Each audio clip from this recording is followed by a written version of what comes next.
So the next scene we get here, which I already talked about a little bit, is Tyrion and Varys. Yes. Yep.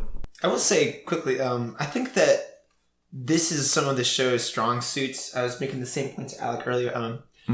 When it's two really strong characters and that's it on the screen, you can really kind of...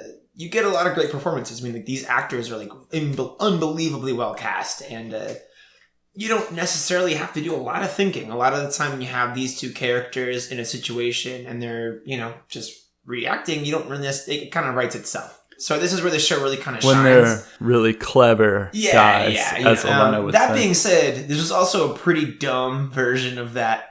This is a dumb, bad version of that. I mean, I'm just gonna, I just disagree about that, because I think it's kind of the problem is they're like, oh, we got these good actors, we got them together, it's dynamite, it's fine.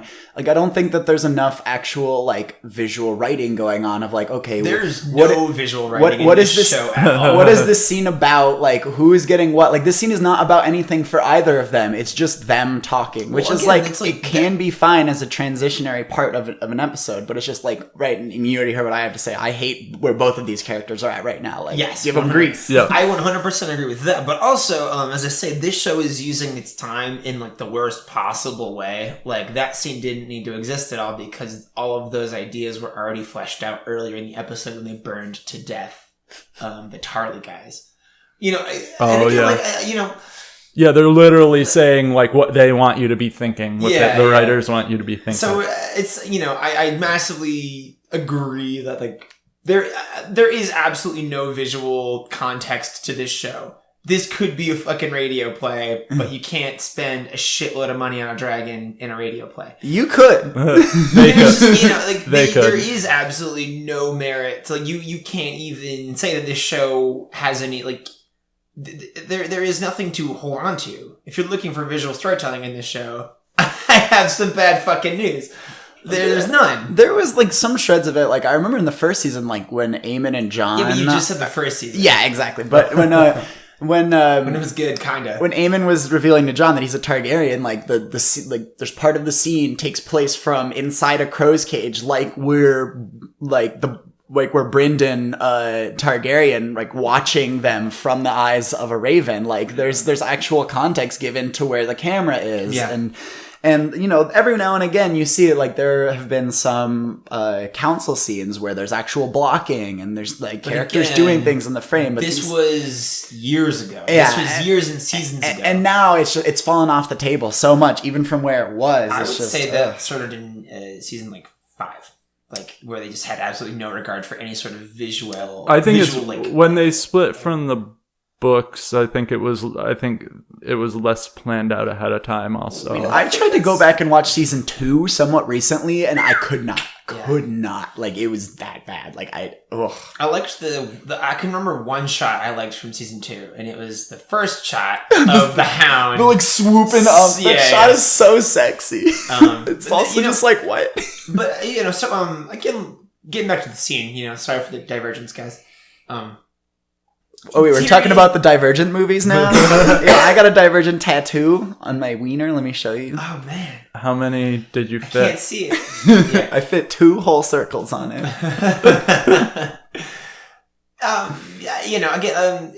It felt lazy and it felt dumb, but hey, it was still entertaining to hear these two actors talk.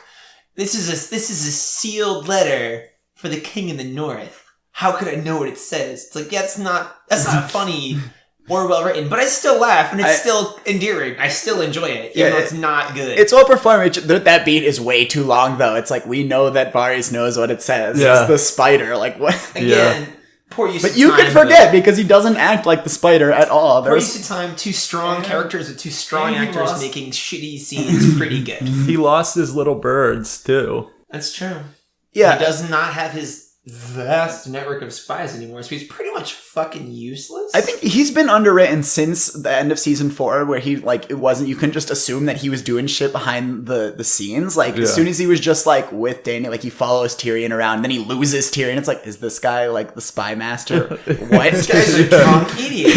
and then now he really just seems like a soft old man. That scene with Melisandre, it's if those two ever spoke in the books, they would both leave the scene, like leave the conversation feeling like they had won. So it's just a little like, uncharacteristic to see Jafari straight out lose a scene. It's weird. Yeah, it was strange.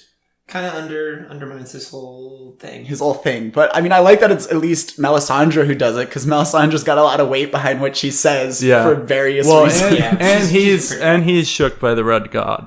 Yes, from that thing when he was a little kid. God. Yeah. I guess got a lot of wiener-related thoughts. Very fair point, actually. I kind of forgot about that, which I guess gives a lot more context to him, quote, losing the scene. The showrunners know how to write ween. Unless it's like ween that's supposed to be like fun or good or like sexy. Nope. Ween jokes, ween issues. There was one this episode. I'd say the fermented crab was kind of a ween joke. Yep, there's definitely ween jokes.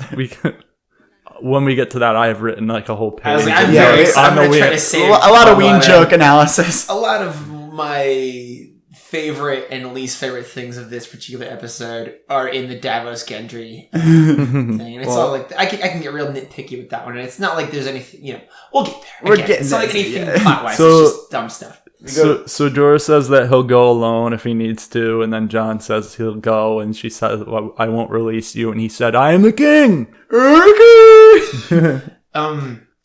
I'm the king. He like closes. He shuts his phone. He's like scrolling through IG. He's like, actually, it's like, Danny, I thought we really got somewhere when we fucked in the cave off screen or off screen. Yeah. But I thought we got somewhere. I guess not. Also, it's like Jorah came back and then he leaves. What is the point? What the fuck is the point? Why did any of this need to happen in this episode? I guess they needed to have the weird Jorah Jon tension. Well, Jorah Danny, I think. Jorah Jon Danny, yeah.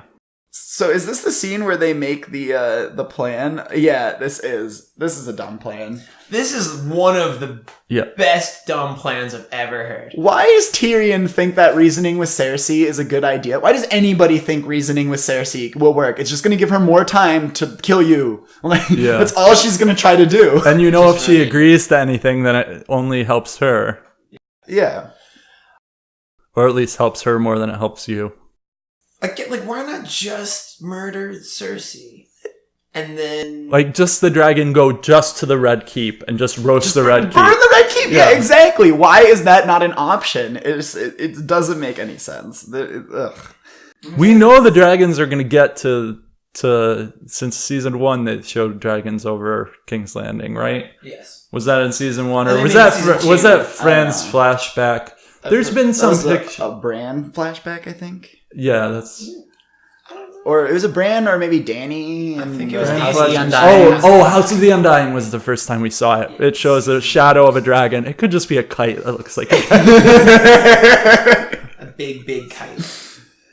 Well, I mean, so this plan is supposed to convince the people so that it's happening for real. I just don't understand why they think convincing Cersei is gonna work. I don't see why Danny leaving to go to the north is going to matter at all. Yeah, she says something like, if they left, then Cersei could just come in and take what? It's like, take it. It's like, take what? The rock and Dragonstone, then take it back. Or let them do that. Or take somewhere else. You don't have to leave with your entire army. Leave many foot soldiers there to protect it. You don't need to bring the Dothraki. And how are they going to do this? Catch this fight. It's going to happen next week, so I guess we can say they have the commando squad on it. So, but again, the commando squad doesn't seem like they have any nets or. I was just going to say they do actually. Everybody that wears a fur actually has an entire utility thing going on. They have an entire overcoat. I know I was going to say this, but Gendry's hammer is entirely too big, and it's bulbous. How come there's no worst looking hammer? There's no sharp edges on it. It's rounded, which is good for. It's a blunt weapon. My thoughts are a traditional warhammer is going to be about 2 or 3 feet tall and weigh so so goddamn much. I guess it looks nothing like the Robert Baratheon Warhammers that any and all people have depicted online. Yeah. Beautiful, exactly. wonderful. So maybe we just don't know what a Warhammer looks like. I didn't have a problem with it. I was like, yeah, that's a hammer. This hammer is as big as Gendry is. Like, this shit is unwieldy as fuck. I don't mind that. He's a big hammer. So does Ramona Flowers. You don't have a problem with that, Connor. Wow. That's a whole other fucking can of worms. That's what Scott Pilgrim. Yeah. Ramona Flowers pulls a giant hammer out of her like little handbag. She's also, just like, it's a digital hammer. Well, most things in that movie are digital. Michael Cera was not even in that movie. Is that right? Fun fact. So, it's Alan Alda the whole time. Yeah. So Jorah leaves. Jon says he's the king.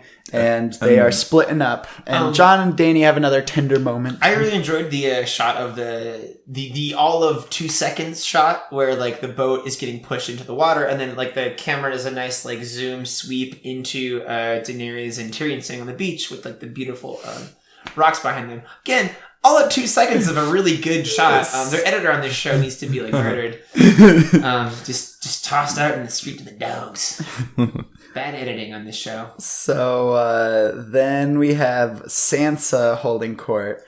Yeah, and let's get into this. Arya in the back. So I just real quick want to break down the cinematography of this scene, because you have just blobs of people taking up a good third of the frame, at least, like just black outlines. It's the rule of thirds, guys. Yeah.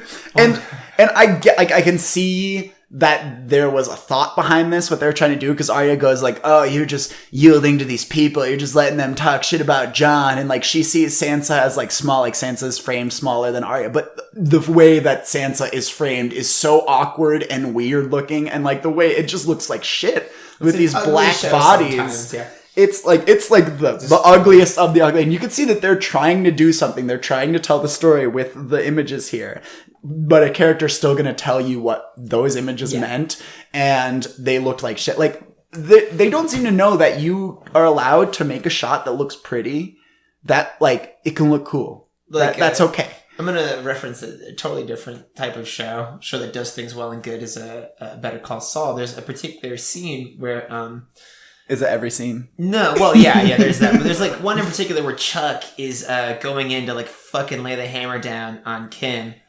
And he's like getting ready. He's putting on his like lined suit and all that stuff. And it was so evocative of like Darth Vader. It was like a beautiful, beautiful, gorgeous shot with like a little bit of sunlight poking through the holes in his windowed off thing. And it's just beautiful. Him putting on his suit. It's like you can put a lot of information visually into something and like show someone's menace in like a really, really attractive shot.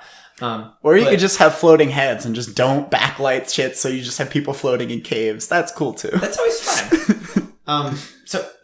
But anyway, I think it's Arya obviously is thinking she's coming to this in like the right point of view. I don't know why she thinks that like, hey, I'm afraid that Sansa is trying to like make a move against Jon and like undermine his powers. So I'm going to come to Sansa and be the biggest asshole I possibly can to like try to work through this in an She just sees Sansa as the same as that she was. She's like, oh, you always like nice things. She said that because she took Ned's room. Yeah. She took her parents' room. It's like, well, somebody has to take that's it. Part of also like part of being a lord of a place is you need to have the trappings of power so people think of you as a lord. It's important. And she's like, you're like, what if Jon died down there? Then you're going to have all these lords right in your pocket. And I'm like, yeah. And Jon could die. Like, yeah, that was the entire plan, Arya, because Jon's going down there unarmed with one guy. He definitely could die. And you just don't want, like, yes, Sansa needs these guys on her side. Didn't they make a big... Such a dumbass. Didn't they also make a big deal out of the room before that Jon gave it to her, even though she was like, you should have it because you're the Lord. You're the Lord. And then he's like, oh, you can have it. I don't really care for it. I'm not Stark. Yeah. I don't want to. And so Kat would be so mad if she knew. Wasn't that the room? So it's like Arya's being dumb. Shared with Ramsay? The Lord's chambers? I think it probably would have been, yeah. That's fucking creepy. That's and weird. That man. is weird. I hadn't thought about it like that. I mean, I'm sure the show didn't either. So I mean, I think that Arya wasn't there to see Sansa and Jon like together, and she never she didn't hear Sansa say to Jon like, "I was so awful to you." So I definitely think that there's space, like there's like story space here for Arya to. They're just writing it that Sansa's terrible and Arya's being dumb and Sansa Arya doesn't know the Game of Thrones. Yeah, Sansa's like doing such a good job. I think she really is. There's space for Arya to be like, you never loved Jon, like you never like believed in him, like this is a continuation of that. But at the same time, it also supposes that neither of these women have grown emotionally in their like incredibly horrible trials that they both had to go through separately. Right. Like they're so ready to mistrust each other. Like why? Why like, are they haven't seen each other? Why are they years. bickering? And like all of their reuniting and like talking was off screen, so exactly. we don't have any context for where they're at. And then the show is already just trying to fire into like Littlefinger playing them off each other, which I don't give a fuck about. You know what would have been really great? Because I mean, presumably we're gonna have some of these Starks dropping within the next season. It would be such a knife in my heart if there was some more really nice the Starks are all together scenes, like some fun. They already ruined it. They're already not nice. Bran is a robot. Celebrating Christmas. Yeah, exactly. I mean, like that would have been such a knife in the side, man. If we had a couple episodes where things were going so lovely for these people for once in their life, and we still may get that. Like if Jon makes it to Winterfell somehow. Obviously he won't, because why would that make... That doesn't make any sense. The king... Jesus. Well, so then we have Connor's favorite scene, the beach scene. Yes. Wait, this is when they first arrive at the beach, though, so it's not the crabs. It's not the crabs. Yeah, we can do the crab scene with this one, though. We might as well well... let you. Thank you. But we'll stay to the timeline. But so, they show up and they have Tyrion is like, yeah, I'm kind of a fuck up, and Davos is like, yeah, you're a pretty big fuck up. So then they, Davos does his thing, which I think is great. And I guess we'll do that one first because it's a bit more lighthearted. So he gets to go and like run in, and he does his Davos thing. And I actually thought he was going to go see his wife for some reason. I'm like, why would they do that? Where is his wife? She would probably the be on Rainwood, but I don't know. Imaginably, she would be on Dragonstone at this point. Hopefully. I don't think Davos has a wife in the show. Yeah, it's fair. She might be dead. He's supposed to have... He had, like, sons in the past, but I feel like now it's just, like... Yeah. Who gives... Davos is in it for the laws. I think all his sons were killed in the show. Yeah. And half of them were killed. Yeah. And 4 out of 8 were killed. Davos in the show is actually scumbag. When all of his sons died, he wrote Maria a letter, and he was like, hey, we're through. We were staying together for the kids. Now the kids are gone. So we gotta call also, it's my fault they're dead. Yeah. So then Bronn brings Jaime into the under place, the place with the dragon skulls. Yeah, which is apparently like it's the hot meat spot. Yeah, the red keep. It's like the plaza after not showing the food court under the castle with all the dragon skulls. And it also just goes to show like Dany can get agents into King's Landing this easily. Like, why aren't we seeing any of that? Like Dany trying to take it from the inside. Like, why isn't there any intrigue? That's her whole thing. That's her thing twice now. So she sends people there without doing anything else related to the war. It's like, nope, this is all we're doing. You know what? That would have been an interesting thing to kind of like pit her against Tyrion in like a small way. It's like, sure, she agrees to this thing, and then she goes to like, look, we gotta send some guys in, like. Follow Davos, follow Tyrion, get some guys in here. Let's try to fucking get Cersei.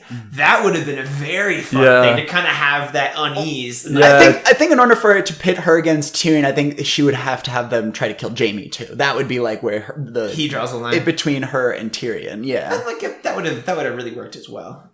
But I mean, obviously they would be trying to kill Cersei too in this situation. Right? But, yeah, and I think like that would probably be a lot easier than Dany thinks. Like you get like a little like underground, get like 10, 12 of your guys in there, just kind of in the city, drinking, going around, hanging in the barracks, just kind of brewing a little unease, a little discontentment. And the city's gonna fucking be eating that shit up because like, yeah, she did murder a lot of people at once.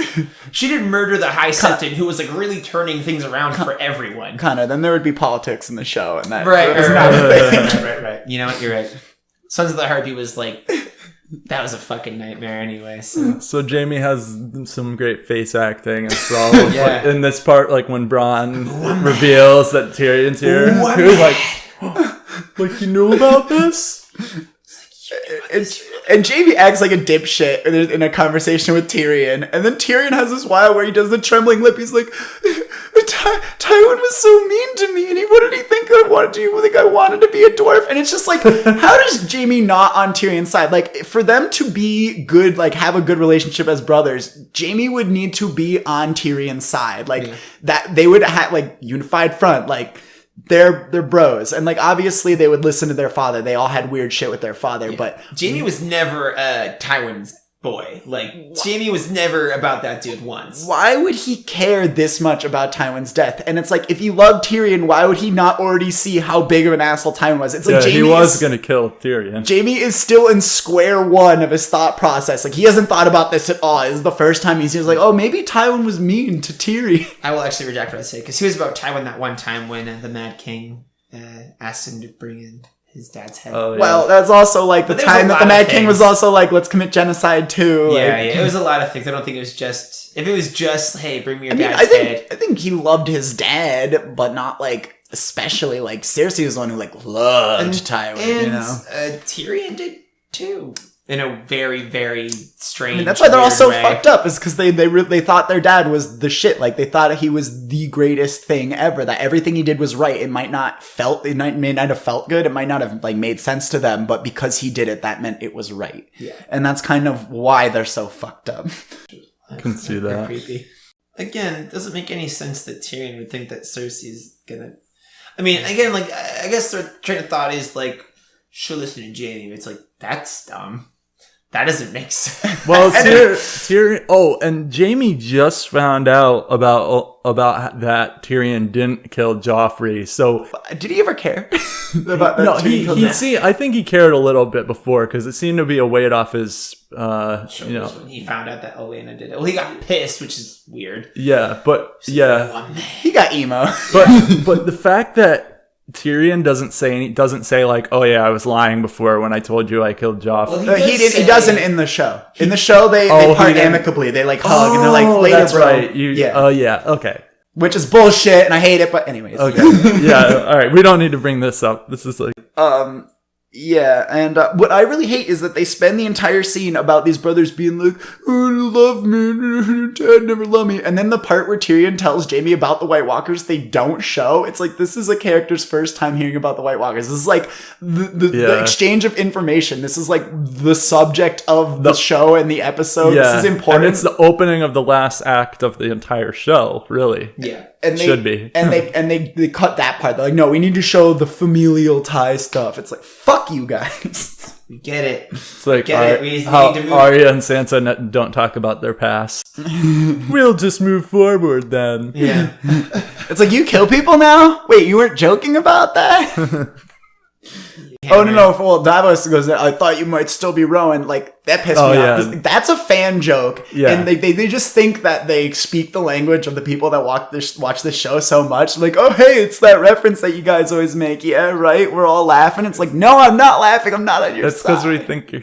Because we thought you were dumb and just didn't want to write him back in. It's not like you're in on the joke now. It's like it was because we were picking on how you guys just leave people on a boat.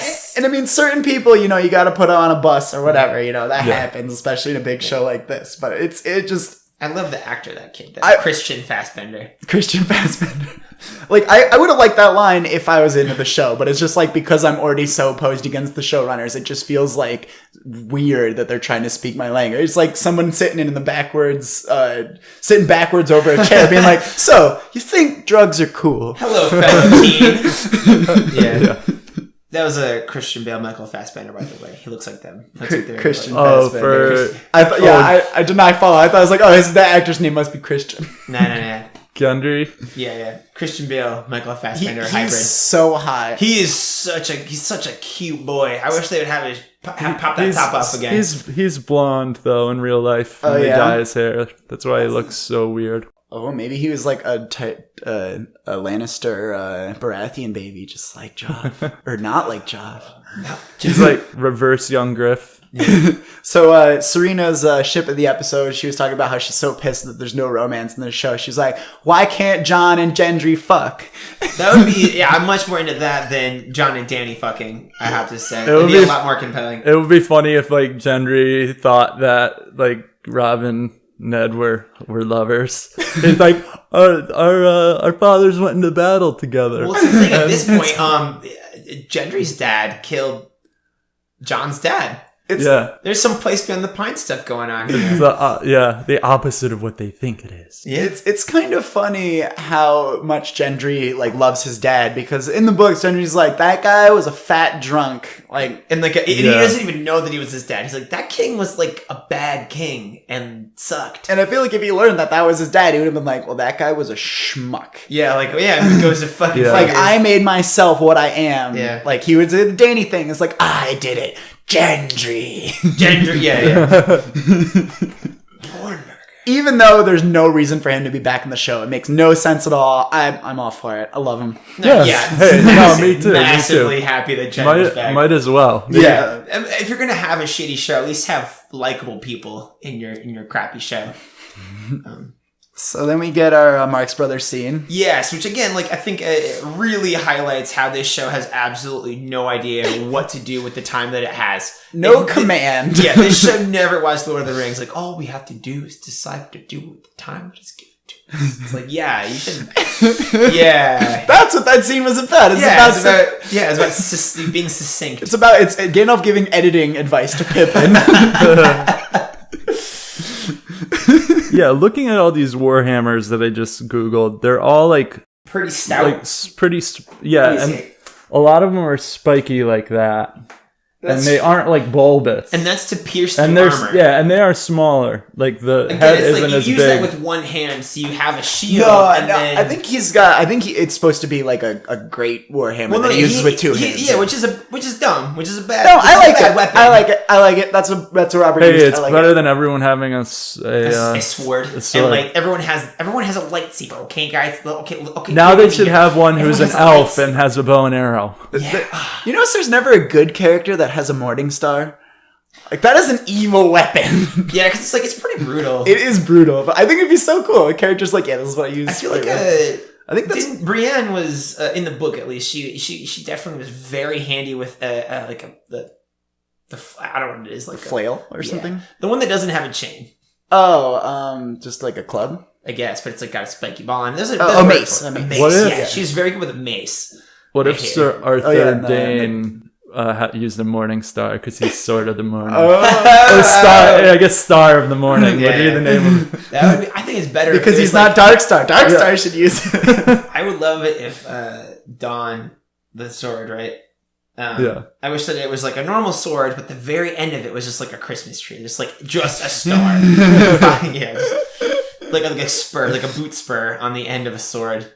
You can spin it, that'd be cool. I would love it if there was more focus on like actual like fighting and like what weapons people used, but getting actors that fight costs money, and then shooting cool fight scenes costs money and time, which they're not interested in. And think about what happened last week with the Brienne and Arya. That was so cool, but at the same time, like, it was cool because of the situation. It was still shot like cutting around the impacts because that's how they should, because they're fake it. I would have loved it if it's like, oh, you fucking broke Needle, you broke my fucking sword with one hit because you're significantly stronger and your sword is significantly stronger. A text I got from Serena last night is that Needle is Valyrian steel. It is known.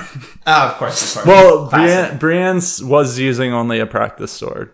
Fair, but still. And Arya was also kind of just like going away from. She wasn't like blocking. She was kind of like going with the parrying. Yeah, exactly. So the Gendry bashes some fools. Yeah. And then later on, they're like, no, he can use the hammer. It's like, he killed two fuckwits that weren't expecting it with the hammer, so we know he's behind. Good. And again, like, I will say, like, as much as it, like, really bothered me, like, even when I was watching it, I'm like, oh my god, like, how are we still on the fucking beach? How are we still doing this fucking I really loved it. I mean, I love Davos. It's great to have Gendry back. Those guys were, like, they were likable. likable scumbags. They should have got Ed Sheeran to play one of them. Goodness. They had somebody. So I Brandon found Flowers in there. I'd be stoked. I found something interesting with the fermented crab. How he said it was an aphrodisiac or basically like Viagra or whatever. Sure. And when Arya was selling the oysters, clams, and cockles in Bravos, she was saying that those are aphrodisiac too. So is that like in real life? Do people say that? I think people say that of like, I've heard that about oysters. Foods. It's like, I think, I've heard that about oysters, but I don't know if I heard that in real life or just when I was listening to the book. Seinfeld will have you believe that mangoes are the sex food. That's not true. I've eaten mangoes and I've never had sex. It's true. No, I think I love how I don't think the showrunners necessarily do it purposefully, but they always find a way to like poke fun of like men or dogs. So then we go down to King's Landing for another Cersei Jaime scene, and Qyburn is there as Hand of the King, but he doesn't really get much screen time or lines in this scene. Yeah, he's just kind of there beforehand for Jaime to be suspicious of. Yeah, it's a shame because I really like that actor. Great actor. Qyburn Again, this show is so wonderfully cast. Yeah, they're all so great. Like I can't think of one person who was like. What else is he in? I don't know. I couldn't tell you. Oh. I just like him in this. Yeah. I would say like the only one I would say that were poorly cast are the Sand Snakes, but that's not even them. They're not even real characters. Also not crazy about Euron. Yeah. I mean, but I just like I'm still like there's a fan cast going around like Mads Mikkelsen. I just still want that. I think. Yeah. There's again I wasn't here for those episodes, but there's a bevy of issues with the Euron in this fucking show. Yeah, we've talked about and books aside, it's just like this is the most boring version of what this character could be. He wears all black. Now he does. In the amount of time that it's taken these past 2 episodes where they haven't shown him, or maybe it was only 1 episode, he could have circumnavigated the world like 10 times. He actually has. just for the fuck of it, like he's steering with his dick. So Cersei drops the Mindy Kaling fake I'm pregnant. Yes. And Jaime falls for it immediately. And again, we don't necessarily know at the moment that it's fake, but we can all assume and know in our hearts that it's fake. Super, super fake. If it's not fake, well, either way, it's supposed to make us care more about her dying because, like, if he does have to kill her, then we're gonna feel worse if he has to kill his own unborn baby. I don't care. Do you think? I mean, okay. I think she is. I think she is lying. I'll suspend my disbelief. If this was The Office, they would have gone to the confessional, and Cersei would have just shook her head. Shook her head. So also, they should have had the lady who does Meredith play Cersei. That'd have been way better. Gross. Or have the dude who played Creed be Varys. I like the idea of Meredith and Creed as Jaime and Cersei. That'd be fucking good. That'd be pretty good. So Alec, you had some thoughts about why Qyburn might have been there. Well, yeah. Okay, so he definitely was giving her moon tea of some sort in the past, because I remember seeing this before, and I looked it up, and it was season 4, episode 1. She's talking about her cycles, and he's talking to her about dosages, and Jaime gets, again, it was like when Jaime just got back, and he was like just getting his hand, and he was like, I don't like him touching you. That was what Jaime has every kind of stupid misgiving in this show. Yeah. And you took too long. Your primary caregiver. and she said you took too long to get back. Like implying that she was fucking someone, but they never like said who it was or anything. So I always thought they were going to do something with that. The Qyburn thing? Yeah, I don't think but that's not that she was going to be fucking him, but I thought that she was going to be pregnant, or Jaime was going to find out she was fucking somebody else. Sure. Thank you for your help with the other matter. The symptoms have abated? Gone completely. I'm in your debt, Maester Qyburn. Not a maester, Your Grace, but happy to help whenever I can.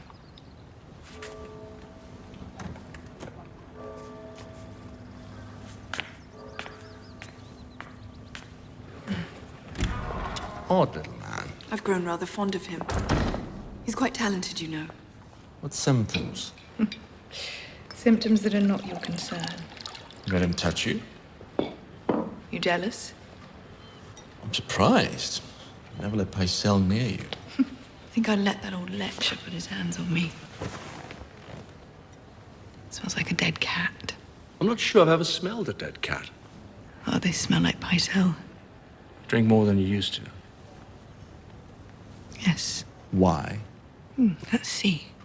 Jamie was going to find out she was fucking somebody else. Sure. Because they only ever showed Lancel. Yeah.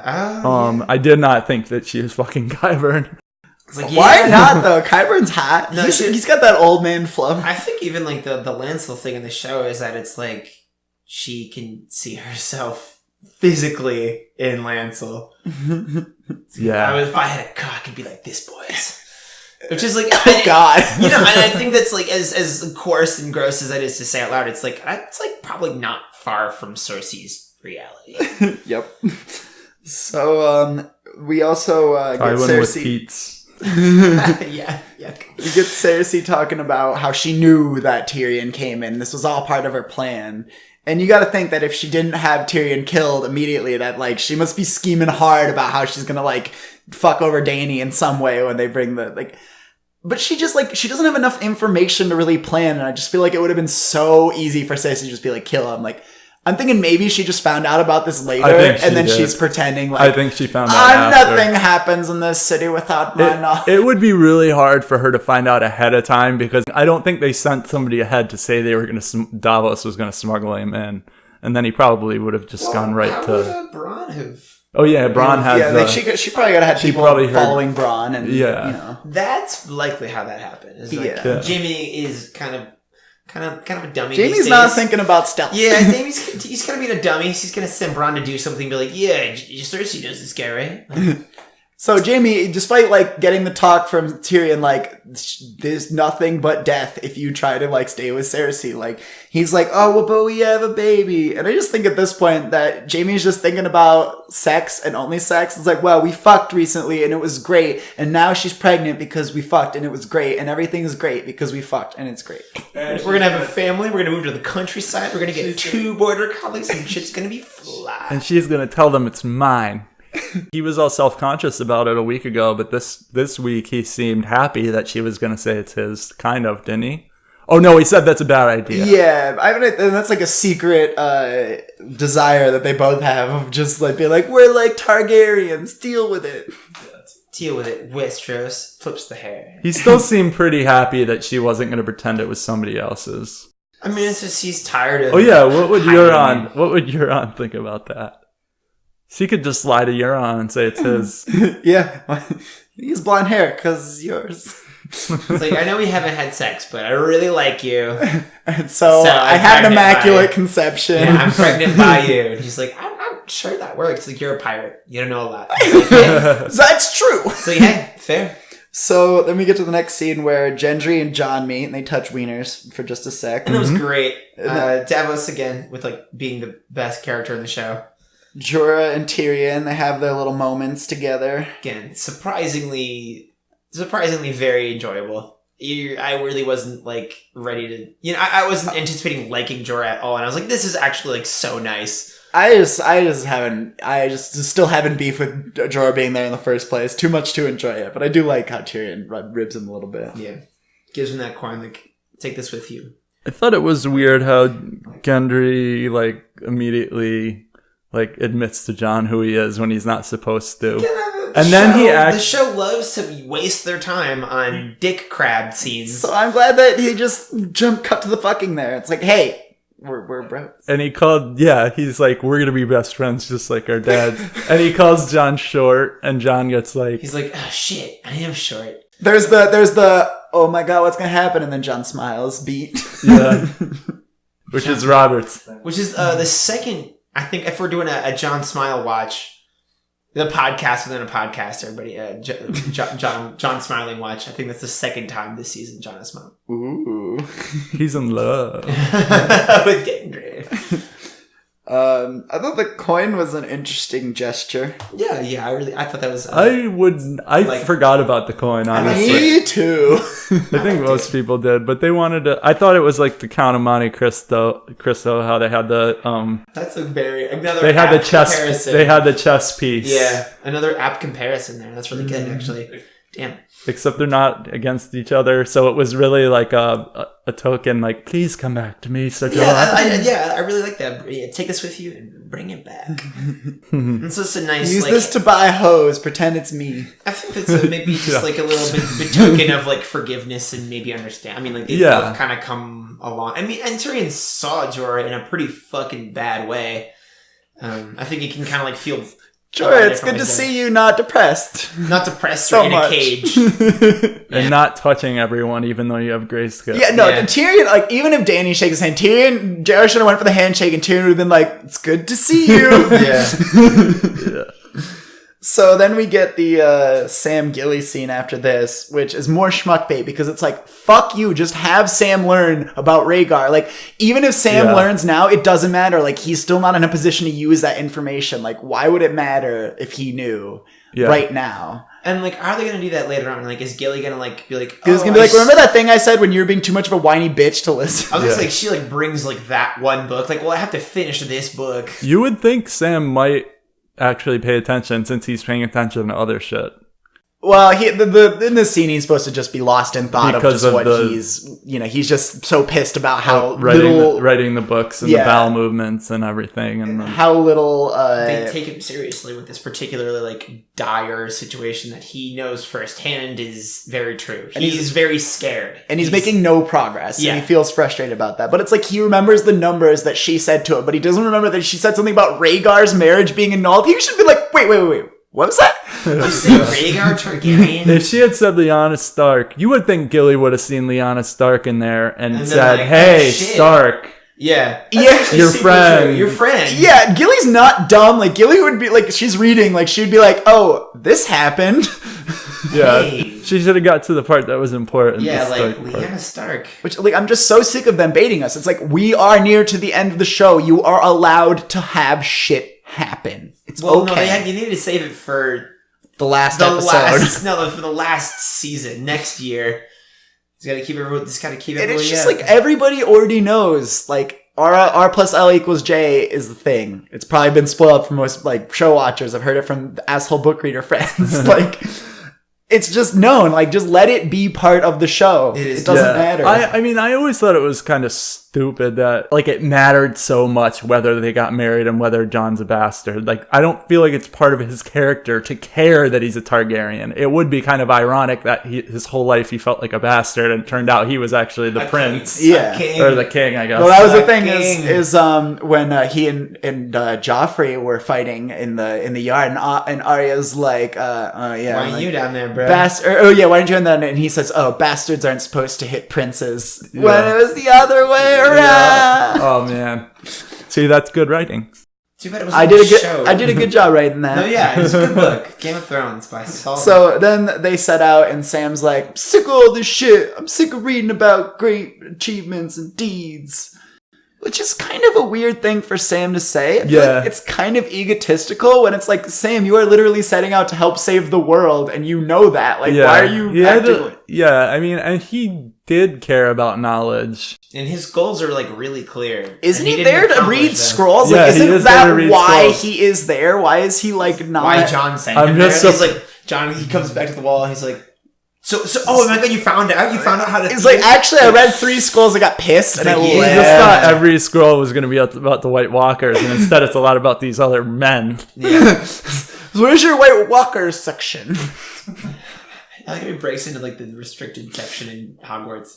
And I thought it was crazy how it was so dark in the scenes where he was stealing out, and he was stealing all the scrolls and books. But he somehow knew what everyone was. He was like grabbing scrolls like on the top shelf when it was completely dark and there's no way. Maybe he put them there. Maybe he's the one that sorted them out. Yeah, true. Oh, but that is in the restricted section. Though, right? So that is a little weird. He was, and then I'm wondering what he took. I guess he just took all his White Walker stuff. It's funny that there is a restricted section in like the main annex of the library. Like, it's not going to be in like a maybe. They don't want to scare people. I like how the restricted section is literally one set where they put a gate in between bookshelves. Every time it's the same. It's like, that's yeah, could you move books and climb through? Yeah. You dig through the shelf. You guys are doing bad. You guys are doing really bad. So let me sum this up. Arya follows Littlefinger. She breaks in. She reads a note. Littlefinger was following her. Counter following. Spy versus spy. It's like Mad TV. And that was the scene in the trailer where it shows him doing that one scene with his face smiling. He's like half in the dark. Smizing. Littlefinger's a character that I would like them to go the Davos route for, where it's like he stops living in the world and he's just along for the ride. And I just love it if Littlefinger was just trying to like follow people more and just trick people and just know more than other people and not actually accomplish anything. Because Davos is very much like, we're hanging out. That's what's cool. Yeah. We're just having fun, guys. He's like, I don't give a fuck. I'm old. My sons are dead. I'm going to have as much fun as possible. So the note was the one that Sansa wrote on Cersei's behalf, at her behest, which Maester Lewin, it was to Robb saying, Dad betrayed Joffrey, who's the rightful king. Come pledge fealty. So basically, Arya is really fucking dumb. Yeah. Is what Littlefinger is trying to have happen here. I hope that well, I don't think that it will, because Maisie's like facial reaction upon reading the note was like, "Oh fuck this stupid bitch! Like, I got you. I have you now." This is his plan. Like, she could just not react to this at all, Littlefinger. Like, this is the linchpin of his plan to turn them against each other. She brings it to Sansa. It's like, Sansa, what the fuck is up with this letter, dude? Like, this is really fucking me up. Like, you're my sister. Let's talk about it. Let's rap. And Sansa's like, well, Cersei made me write that. And Arya's like, I'm glad that we had these talks where we talk about stuff that happened to us and we understand more about each other. It really helps our relationship. Yeah, imagine what kind of crazy miscommunication could have happened. Like, I could have tried to cut your face off and rule Winterfell and you're dead. Why can't we have nice things? Why can't we have Arya at Sansa's right hand doing her dirty work? Why can't we have Sansa be like, hey, kill that motherfucker? And Arya's like, yeah. She's like, I already killed. You know what? The funny thing is, like, I already killed him earlier.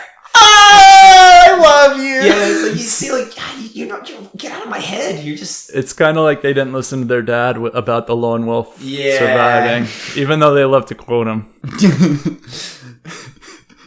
There really doesn't seem to be any kind of they missed each other going on here at all. Right. And which in the books, I think that's like one of the reunions I'm most looking forward to is Arya Sansa, just because I think it's so interesting the way they think about each other now, because they both pine for each other in such a strange way. Arya thinks about Jon more than anything else, but other than that, she definitely thinks about Sansa the most, and Sansa definitely thinks about Arya the most. Especially since they kind of had that rift when they got in that big fight. Yeah, I mean, like when everything kind of popped off, when Ned got arrested and everything, she didn't even ask Cersei about Arya, and like I think she had a lot of guilt about that. Like after, because I mean, she was just confused and scared, didn't really know what the fuck was going on. It's understandable because she was also like a 12 or 13-year-old girl or something. Yeah. So it's like when I was that young, I didn't think about jack shit.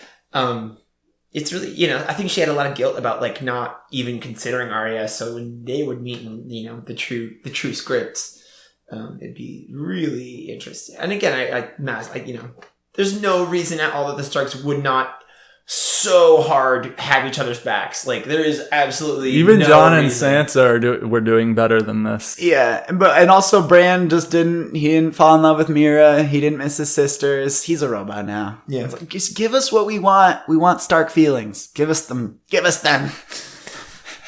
How does he get around in that thing? Doesn't he? It's one of his new powers. Does he have use of his arms? Yeah. I don't recall. He can use his arms. He generally uses his arms to like pull himself around. To like cover his own eyes, and he's like, "I can see you still." Hello, Sansa. So then we go to the Dream Team scene. Yes. So we have Jon playing center. He's got Tormund on his left wing. No, I'm just kidding. Tormund's a defenseman. Yeah, that's true. I really did like the Tormund having to be like, all right, who do we have to convince? The lady with the dragons or the lady who fucks her brother? Yeah, that was good. So there are 7 of them. 7? Is that right? Yeah, there are 7 of them. That's a holy number. Yeah. Except not to any of those guys. Let's see. We got Jon. We got the 3 Brotherhood boys. We got Tormund. We got Jorah. And then we got Gendry. Okay.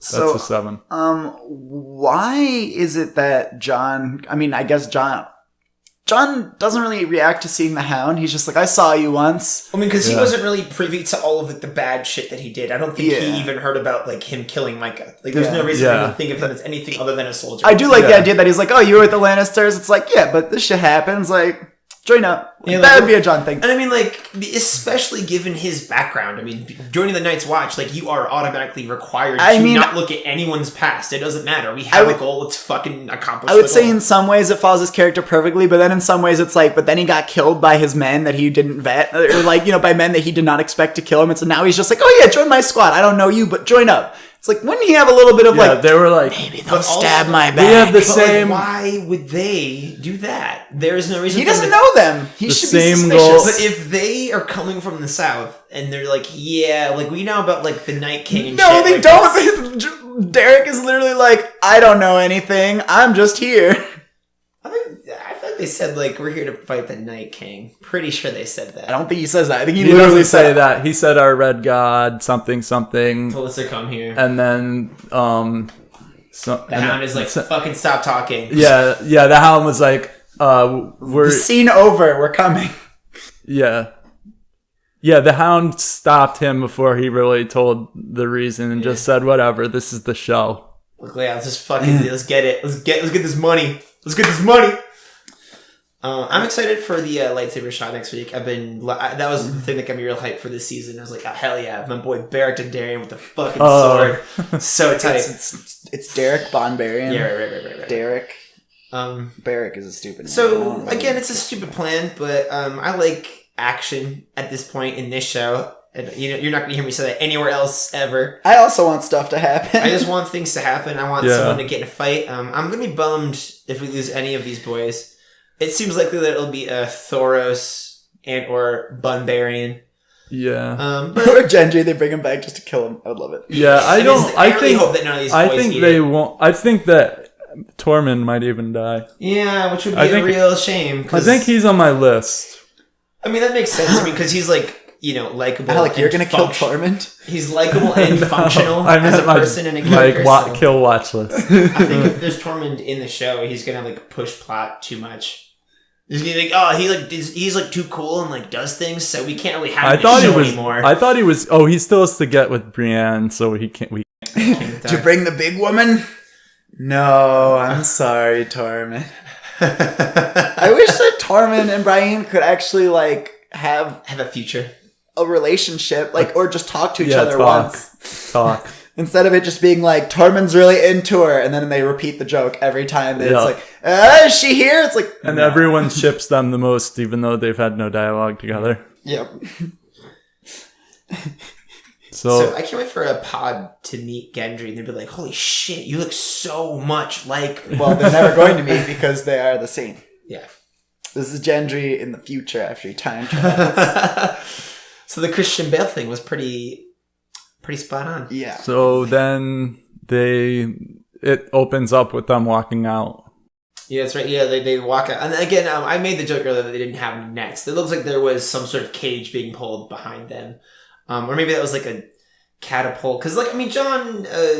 well, again, I don't know in the show if there's any evidence for this, but Jon is a pretty clever and resourceful person. I think it wouldn't be beyond him to bring barrels of pitch.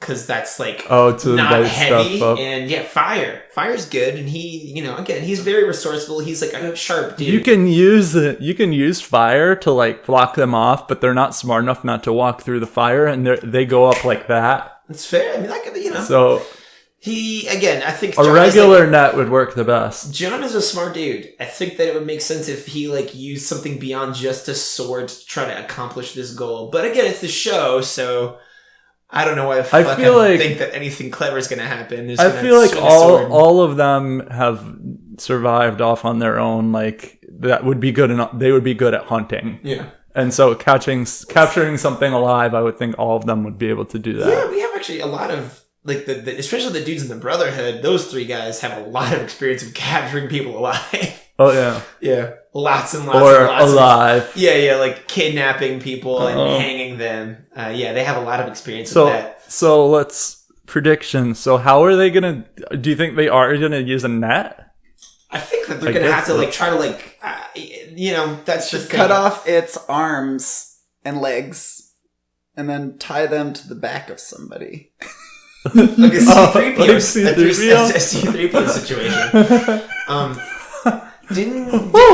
I'm backwards. So did they do the thing with Alistair Thorne in the show where they sent him south after the old bear got attacked? Okay. No. So I was like, because that plan didn't really work out. That didn't pan out too well. Yeah, it's like maybe because I know in the books, but it's like these bodies are frozen. You're gonna bring them south.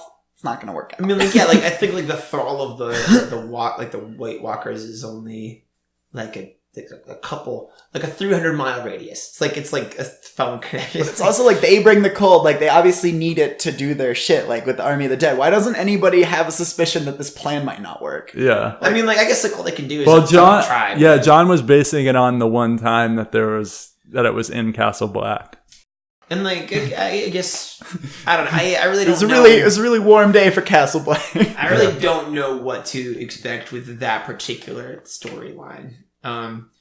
I imagine they will, to some degree, be successful. I just don't but it's so dumb. Like, how are they gonna do that? How are they gonna keep a thing?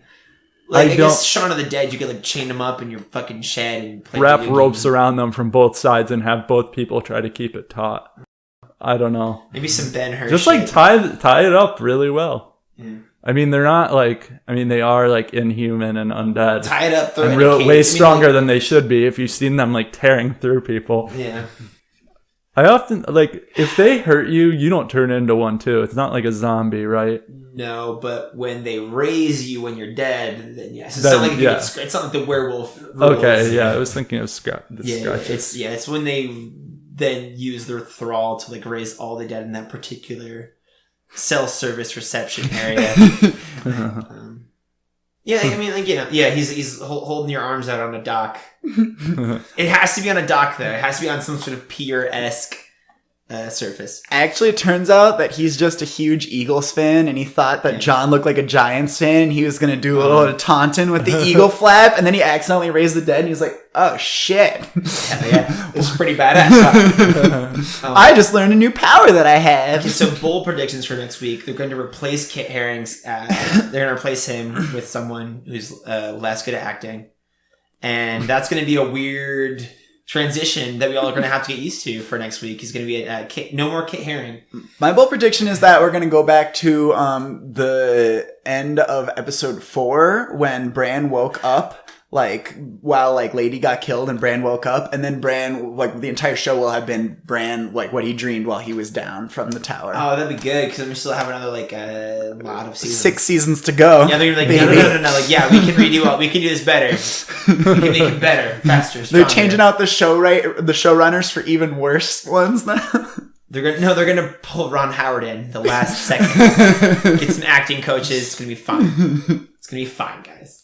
Was that what happened with Han Solo? Yeah, they had to pull Ron Howard. They're like, who's great? They replaced them with Ron Howard, is what you're saying? Okay. I think they basically because my understanding of it was they were like well into their production schedule, at least just about almost halfway through the production schedule, and had less than a third of the movie in the fucking can. And I'm like, that is bad. That is bad time management. But that's text. My god! That's our production value. It's ruined. I think next week it'll be really fun for Dan Harmon and Justin Roiland to have a little cameo. Oh, really?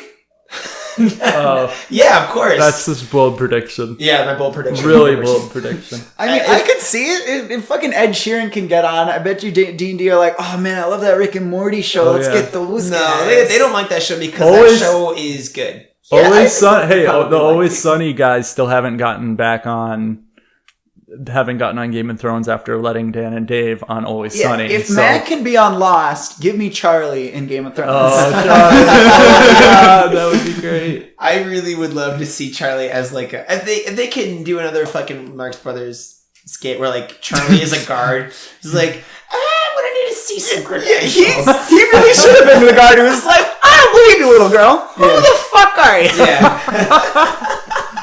That would be awesome.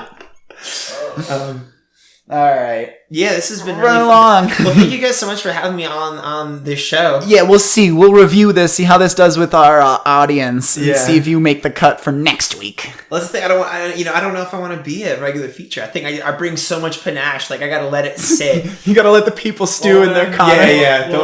Not too much of a good thing. This is a podcast has a name.